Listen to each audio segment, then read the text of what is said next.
মারমা সম্প্রদায়ের সাংগ্রায়ের জলকেলির মধ্য দিয়ে রাঙামাটিতে শেষ হলো পাহাড়ের সবচেয়ে বড় সামাজিক উৎসব।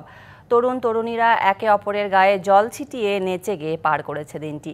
পাহাড়িদের পাশাপাশি বাঙালিরাও মেতে ওঠেন এই আনন্দে। নতুন বছর যাতে হানাহানি ও সংঘাতমুক্ত হয় সেই প্রত্যাশার কথা জানান পার্বত্য চট্টগ্রাম বিষয়ক উপদেষ্টাও। দুই সারিতে ফুল দেয়া জল, এক পাশে তরুণ, অন্য পাশে তরুণীরা পরস্পরের দিকে পানি ছুঁড়ে মেতে ওঠেন জল উৎসবে। গানের তালে তালে নাচছেন কেউ কেউ। রাঙামাটির মারি স্টেডিয়ামে পুরনো বছরের সব জীর্ণতা গ্লানি ধুয়ে মুছে নতুন বছরকে বরণ করে নেন মারমা সম্প্রদায়। তাদের বিশ্বাস, মৈত্রী জল বর্ষণে শুদ্ধ হয় নিজেদের অন্তরাত্মা। পুরনো বছরকে বিদায় দিয়ে আমরা নতুন বছরকে স্বাগত জানাই। ঠিক এভাবে আমরা এই পানি খেলা উৎসবটা পালন করে থাকি। বিজুতে আমরা বিজু পালন করি, যেমন ফুল ভাসাতে যাই। এটাও একদম আমাদের একটা সাম্প্রদায়িক একটা উৎসব। তার জন্য আমরা মৈত্রী জল একটা ছিটিয়ে সবাইকে শুদ্ধ সাগর করে দিই।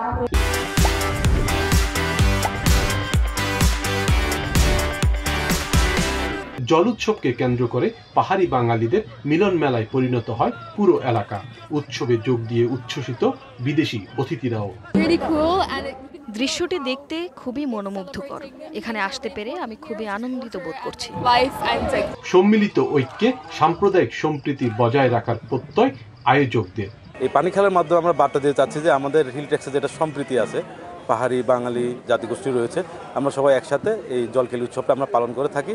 নতুন বছর হানাহানি ও সংঘাত মুক্ত পার্বত্য চট্টগ্রামের প্রত্যাশার কথা জানালেন উপদেষ্টা। সব জাতিগোষ্ঠী পার্বত্য এলাকায় যারা আছে, আমরা চাই যে এই এলাকায় শান্তি ফিরে আসুক, এই এলাকায় যেন কোনো ভেদাভেদ না থাকে। আপনারা আরও করুন এই ধরনের অনুষ্ঠানগুলি। জলোৎসবে পরিবেশন করা হয় ঐতিহ্যবাহী গান ও নাচ। পুরনো বছরকে বিদায় এবং নববর্ষ বরণে নিয়ে গোষ্ঠীগুলো আনুষ্ঠানিকভাবে 3 দিনের উৎসব পালন করলেও একে ঘিরে পাহাড়ে অনুষ্ঠান চলে 15 দিন ব্যাপী। সৈকত রঞ্জন চৌধুরী, ডিবিসি নিউজ, রাঙামাটি।